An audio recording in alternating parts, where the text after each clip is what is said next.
시편 89편 30절에서 37절까지입니다. 그러나 그의 자손이 내 법을 버리고 내 규례를 따라서 살지 않고 내 율례를 깨뜨리고 내 계명을 지키지 않으면 나는 그 죄를 물어 채찍으로 치고 그 죄악을 물어 매질할 것이다. 그러나 그에게 약속한 나의 진실함은 변하지 않을 것이며 나는 내 언약을 깨뜨리지 않으며 내 입으로 말한 것은 결코 번복하지 않는다. 내가 나의 거룩함을 두고 한번 맹세하였는데 어찌 다윗을 속이겠느냐. 그 자손이 영원토록 이어지고 그 왕위는 내 앞에서 태양처럼 있을 것이니 저 달처럼 구름 속에 있는 진실한 정인처럼 영원토록 견고하게 서 있을 것이다. 아멘. 왜 징계하십니까? 죄 때문입니다. 죄를 버려야 징계를 당하지 않습니다. 죄가 무엇입니까? 30절에 그러나 그의 자손이 내 법을 내버리고 내 규례를 따라서 살지 않고 31절에 내 율례를 깨뜨리고 내 계명을 지키지 않으면 이라고 했습니다. 하나님의 법을 버리는 것입니다. 하나님의 규례를 따라서 살지 않는 것, 하나님의 율례를 깨뜨리고 지키지 않는 것입니다. 이것들은 하나님과 언약 관계를 유지하기 위해서 기본적으로 지켜야 할 것들입니다. 말씀을 알아야 죄를 압니다. 말씀에 비추어 보아야 바르게 살 수 있습니다.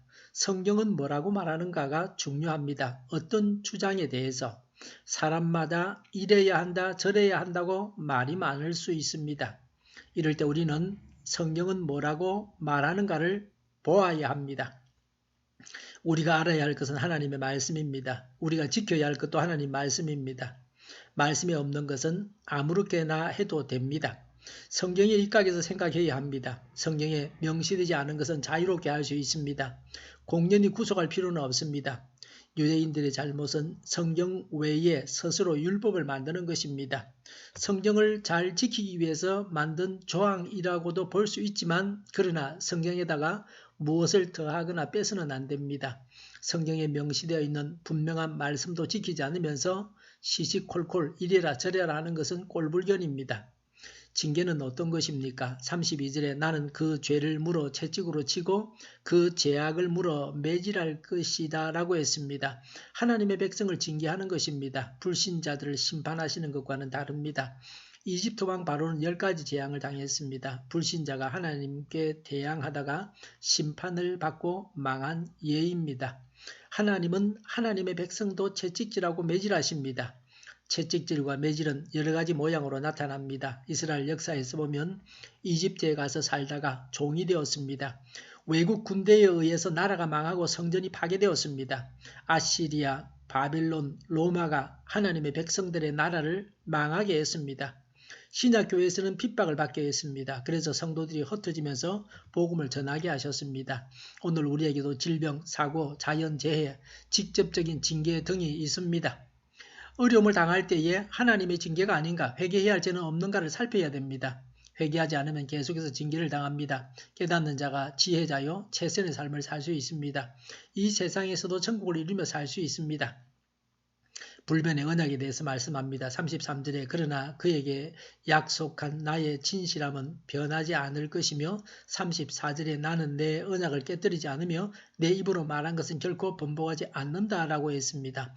하나님께서 다윗에게 약속한 것은 지키겠다고 하십니다. 하나님께서 약속을 하셨으니 지키겠다고 하십니다. 그래서 약속이 중요합니다. 약속의 말씀을 잘 살펴봐야 합니다. 하나님의 약속을 믿고 구하면 반드시 받습니다. 성경 구절에 근거해서 기도하면 응답을 받습니다. 35절에 내가 나의 거룩함을 두고 한번 맹세하였는데 어찌 다윗을 속이겠느냐라고 했습니다. 하나님께서 약속을 하시고서 다윗을 속일 수 없다고 하십니다. 하나님은 배신하시는 분이 아니십니다. 속이는 하나님이 아니십니다. 36절에 그 자손이 영원토록 이어지고 그 왕위는 내 앞에서 태양처럼 있을 것이니 37절에 저 달처럼 구름 속에 있는 진실한 정인처럼 영원토록 견고하게 서 있을 것이다 라고 했습니다. 다윗의 자손이 영원토록 이어지고 영원히 다윗의 자손이 왕노릇하게 하겠다고 하십니다. 하나님의 나라에서 영원히 행복하게 살게 하십니다. 하나님께 속한 자들이 영생하게 하십니다. 어떻게 죄인을 하나님께서 영생하게 하시느냐? 정리가 없지 않느냐는 의문이 생깁니다. 이런 문제를 예수님께서 십자가에서 해결하셨습니다. 예수님을 믿어서 죄를 용서받고 의인되어서 영생합니다.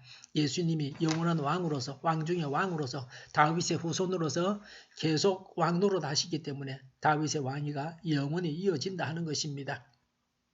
하나님의 백성들이 하나님의 말씀을 어겨서 죄를 지으면 하나님께서 벌하십니다. 그러나 하나님은 자기 백성과 맺은 언약을 지키십니다. 하나님의 백성들이 죄를 짓지만 예수님의 십자가 공로로 하나님은 하나님의 백성이 영원히 행복하게 살게 하십니다. 죄로 인해서 벌을 받지 않아야 합니다. 기도하겠습니다. 죄로 인해서 벌을 받지 않게 하옵소서. 예수님의 십자가 공로를 믿고 죄를 고백하고 의인되게 하여 주시옵소서. 우리 동일교회가 만군은집하게 하여 주시옵소서. 예수 이름으로 명하노니 모든 병만은 물러가고 몸의 모든 부분들은 온전하게 될지어다. 신유의 기적을 베푸셔서 지금도 저희의 질병을 고쳐 주시옵소서. 저희와 교회와 이 나라의 민족을 불쌍히 여겨 주시옵소서. 독재 정권이 무너지고 적과 통일이 되지 않고 평화 통일을 이루게 하여 주시옵소서. 전쟁 위험이 사라지게 하시며 핵으로 무장해서 균형을 유지하게 하여 주시옵소서. 신앙의 자유를 늘 누리며 살게 하여 주시옵소서. 하나님을 대적하는 세력들이 바로 망하게 하여 주시옵소서. 국회와 정부가 하나님 기뻐하시는 법만을 만들게 하시며 반성경적인 모든 법과 영과 내규와 가짜 인권법이 폐기되게 하여 주시옵소서. 이 나라에 지도자의 복을 주시옵소서. 지진이 일어나지 않게 하시며 출산율이 올라가게 하여 주시옵소서. 자녀를 낳고 살만한 성적으로 건전한 나라가 되게 하여 주시옵소서. 에너지 정책, 재활용품 정책을 제대로 세워서 집행하게 하여 주시옵소서. 늘 맑은 공기를 마실 수 있게 하여 주시옵소서. 한일 갈등, 한미 갈등이 해결되어지게 하여 주시옵소서. 우리 모두가 선한 분별력을, 온전한 분별력을 가지게 하여 주시옵소서. 오도하는 자들, 속이는 자들을 하늘 속히 주님께서 멸하여 주시옵소서. 오늘도 하나님 안에서 차고 넘치는 삶, 복된 삶을 살게 하여 주시옵소서.